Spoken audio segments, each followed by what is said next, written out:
some of these gang members we send back were so bad to Venezuela, they were so bad that after hugging them, maybe not this guy, but I don't know, they had to put 4 or 5 of them back in jail because that's how dangerous these people are. Tren de Aragua is one of the most dangerous gangs the world has ever seen. These are some of the roughest people we've ever interacted with. They were worse than the Al-Qaeda guys that were in their jails. We have, that list was carefully vetted, provided to us by Homeland Security. We have confidence in it.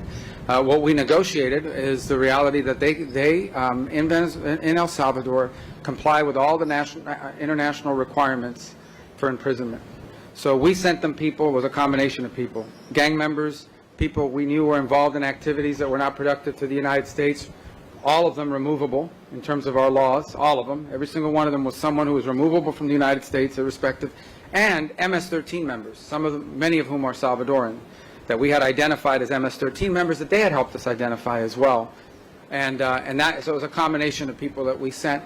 And, we may send more. We'll see. I mean, it's up to their willingness to accept, but we're grateful to them for the opportunity to do that. And remember, one of the reasons why we had to send some of those people there is because at the time, Venezuela wasn't taking their people back.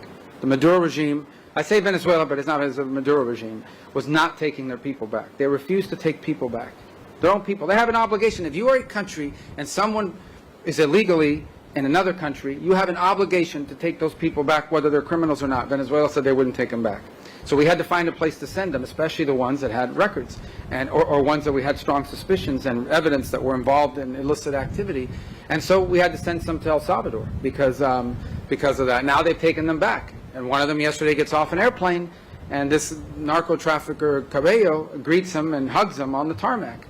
Now, what I heard, ultimately, by the way, is that some of these gang members we send back were so bad to Venezuela, they were so bad that after hugging them, maybe not this guy, but I don't know, they had to put 4 or 5 of them back in jail because that's how dangerous these people are, even though they hugged them on the tarmac and put on this show. These are some really bad people. Tren de Aragua is one of the most dangerous gangs the world has ever seen. Okay, when they were held temporarily in Guantanamo while being transferred to Honduras, because that's when the Venezuelans picked some of them up, the Marines at Guantanamo said these are some of the roughest people we've ever interacted with. They were worse than the Al-Qaeda guys that were in their jails. Think about that. So that's who we're getting rid of, and we want to get rid of more of them.